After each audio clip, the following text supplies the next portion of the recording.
Graham and I want to introduce you, not for the first time I might add, to a remarkable Australian woman, an Indigenous Australian woman, but she doesn't make a fuss about all that. She's got a lot to offer, and I guess because she's got a lot to offer, she's also got a lot to suffer. She's currently on a tour called Mind the Gap, Bridging the Indigenous Divide. She's come under fire for arguing that some segments of the Aboriginal community spend too much money on being perpetually aggrieved and not enough on attending to the real issues that the community faces. In her speaking tour, she seeks to establish what is distracting us from bridging the Indigenous divide and what a connected future would look like. This is the lady who was the Liberal candidate in the last federal election for the Northern Territory seat of Lingiari. She did brilliantly. But the Greens candidate, who had 8% of the vote, should, in my view, have been rubbed out. Instead, he gave his preferences to Labor. That helped Labor beat Jacinta Price.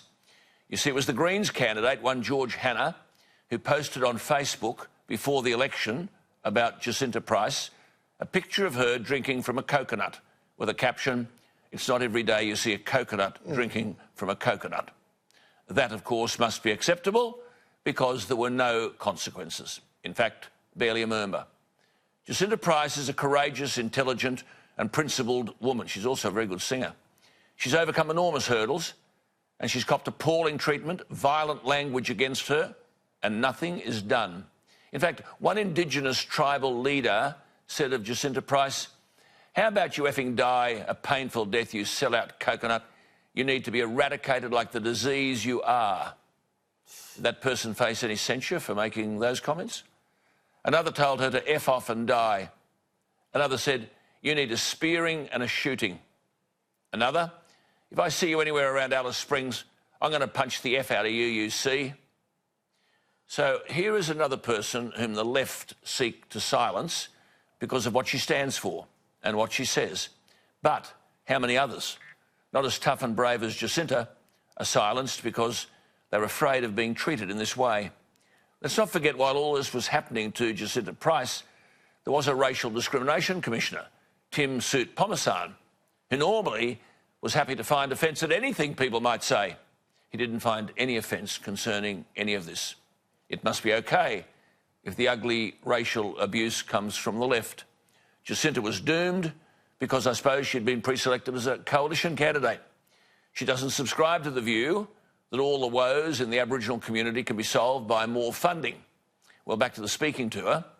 She spoke last Saturday in Sydney at the Guthrie Theatre. On Sunday, she spoke at the McIntyre Theaterette at the Newcastle Museum in Newcastle. This is a lady giving speeches on how to fix Aboriginal poverty. Tomorrow night, Thursday, at Woolloongabba, Brisbane, in the Princess Theatre, and on Friday at the Annex in Toowoomba. But she was to have spoken at the Jetty Memorial Theatre in Coffs Harbour, popular New South Wales coastal spot. The city's council sent her a letter with the ominous headline, I quote, "Jacinta Nampijinpa Price to seek permission from the Gumbaynggirr Aboriginal people," unquote. And in the letter, the council says it's committed to, quote, "the protocols of our Indigenous community members," unquote, and would, quote, unquote, appreciate Price, quote, requesting permission from the Gumbaynggirr Aboriginal people to enter the land. Please advise as soon as possible when this is done, unquote. This, of course, is cultural bullying. Presumably, Jacinta is meant to cop it. Is she fair game because she's not of the left? She joins us from the studio in Brisbane, remarkable Australian woman. And Jacinta, good evening to you and thank you for your time. Good evening, Alan. Good evening, Richo. How are things going? How did you get on at Coffs Harbour? Well, it turned out to be one of the best events I've had so far with regard to the speaking tour. And the wonderful thing about it was several Indigenous people came along, those from other areas of New South Wales, as well as I got to sit and have a conversation and have coffee with a Gumbaynggirr man who apologised for the way that I've been treated and really wanted to learn more about what it was I was trying to do, which is what these other organisations, these 9 organisations that have put their logo to that letter, failed to do. They did not at any point reach out to me on a personal level or ask me what it was and what it is I am talking about within my speaking tour. And they made some very defamatory accusations, claiming that I was delivering hate speech and claiming that I've racially vilified Indigenous people without actually providing any evidence whatsoever that I've ever done anything like this. We wanted people to actually see you, Jacinta, and hear the way in which you speak, because what this woman has copped is unbelievable. One of your own Aboriginal leaders described you, a fellow, well, I'll name the bloke, a fellow called Bill Nicholson, said of Jacinta, "How about you effing die a painful death, you sell-out coconut? You need to be eradicated like the disease you are." Do these people face any censure for speaking to you like this?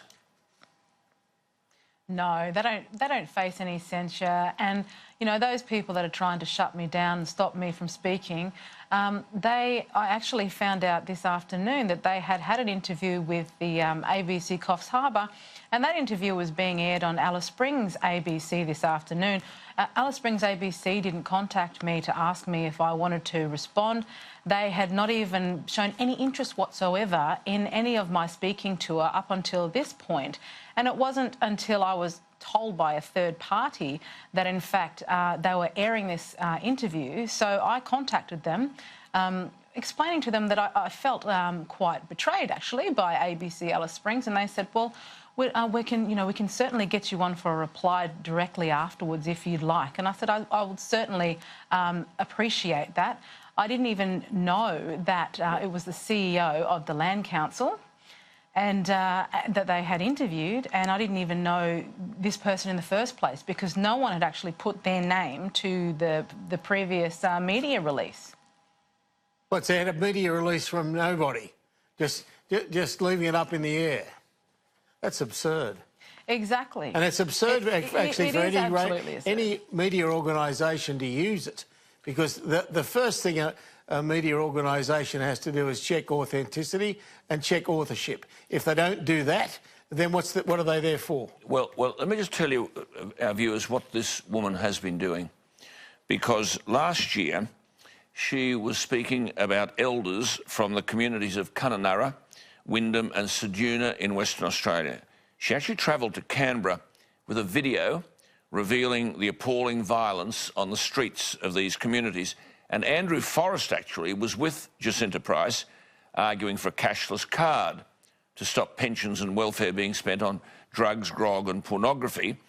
But what Jacinta was trying to tell Canberra was that the streets that she was talking about in Kununurra, Wyndham and Ceduna were war zones of drug and alcohol-fuelled assaults and child abuse. She never got a response from government, and indeed the Greens refused to see her, to meet her when she arrived together. They had the video demonstrating all of this, and Jacinta in the video told of one of the communities, in one of them, 187 children, her own people, were victims of sexual abuse.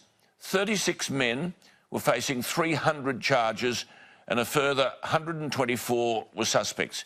Jacinta, why do large numbers of our media, our political leaders and your own people fail to respond to that recorded evidence? Well, firstly, I just want to make a correction that I supported the group of elders that went to Canberra. I didn't actually join them for that particular trip, but I certainly supported them to get the attention of government at the time and to insist that everyone come to the table and listen to them while they were in Canberra. But look, it is really, it's astounding and it's quite disturbing that not enough support is thrown behind, individuals from communities who are trying to talk about these particular issues and place them at the forefront in order to be able to solve these issues. It is really disturbing, and that the attention is always put back on this idea that colonisation and intergenerational trauma are the causes for these sorts of things, and again, pushing for things like voices to Parliament and symbolic acts which have really nothing to do with addressing these specific issues right now as they stand. I remember 25 years ago, Jacinta, going on what was called the night patrol in Katherine. And I remember seeing women who were beaten within an inch of their lives, not just slapped around a bit, bleeding, eyes hanging out. I mean, it was just the most extraordinary experience. I just get the impression that not much has changed in that 25 years. Not much has changed. And, you know, the thing that I continually get from my detractors is the fact that, you know, they try to say, well, you can speak for your community, but my community is not like that. We don't have this and we don't have that. And their greatest concern is looking bad to the rest of Australia. And their greatest concern should be the victims of this abuse, not that they might appear to look bad. And they don't give Australians enough credit. You know, they assume that all Australians think that all Aboriginal people are murderers, are abusers and all those sorts of things. They don't realise that that isn't the case, and that, you know, instead of thinking about feeling, you know, looking as though they are bad people, they should get to the bottom of these facts and these statistics and the very real issues of this abuse that's going on in people's families, in people's communities. The evidence is there. But that means facing up to it through alcohol and drugs, and a lot of them don't want to do that, do they? They just don't want to do that. Well, it certainly appears that way. I mean, it is a difficult thing. I talk about the fact that I am often related to perpetrators as well as victims, you know, and many of us are. And that is very difficult for some people to confront. Yeah, Jacinta, you're amazing. This woman is an amazing Australian, in my opinion, absolutely amazing. But you said recently, and I'll quote, people want to call it, this is about Australia Day and all that business about Australia Day, and Jacinta said, people want to call it a day of mourning, but we Aboriginal people have become professional mourners. We're constantly in a state of mourning, it seems. So why do we want to stay in such a state? What do we have to benefit from being in a constant state of mourning? Mourning doesn't give us freedom. It imprisons us. And I've had enough. I bury my family far too regularly, and that's all the mourning I can handle. I mean, what you're saying is so optimistic and filled of hope for the future. You say, I want everyone in this country to have opportunity. I want to pull my people out of the crippling state of mourning, and I don't want anyone to feel guilty or bad for feeling joy and celebrating a country we love. The future is ours to make the best of, and this will be done only if we do it together. Jacinta, what kind of it's magnificent, what kind of overall reaction, though, on this speaking tour are you getting? Look, I'm getting an incredible reaction. I've had a Torres Strait woman stand up and speak in the audience who came. She travelled to Newcastle from Sydney with her sisters and her partner to see me, and that's exactly what she said. She's sick of mourning, and she thanked me because what I was describing was a lot like her own experience in her own community. I've had Wiradjuri women, I've had Indigenous people come from Uranga who celebrate Australia Day, who came along, who wanted to meet me in person. I've had Indigenous people from right around the country coming to my speaking tour and thanking me for the fact that I do share their values and that they are happy that one of us is finally speaking out, and it's encouraging them to do the same. Wonderful. And that's what I want to be able to do, is let the country know we're a diverse group of people and all of us should have the ability to be heard in our diverse range of opinions. Wonderful. Now, look, before we go, do you actually sing a song for them? This lady has made records. She's a beautiful singer and she accompanies herself. Do you sing on the speaking tour? I can't say that I've been singing on the speaking tour. I mean, my other half has been with me and he did say to me once, there's only room for one politician and one muso in the family, and I got the idea. Hey, wonderful stuff. Listen, lovely to have you on the program and to share you with audiences across Australia. You keep doing great things. We're very, very proud of you. An inspiring woman. Inspiringly. Absolutely, Jacinta. Well done. Richard. Well Thanks, done. Alan. See you soon, eh? There she is. What a lady. She is spectacular. What a lady. It really is. I'm amazed, actually. I wonder would anyone in Canberra, they'd think of giving her a job. They've got all these other no-hopers. The public service salary bill in Canberra is $158 billion a year. She's on a mourner. Yes. $158,000 million a year we spend on public service salaries in Canberra. I wonder can anyone put this one lady in their employment to tell that story across Australia.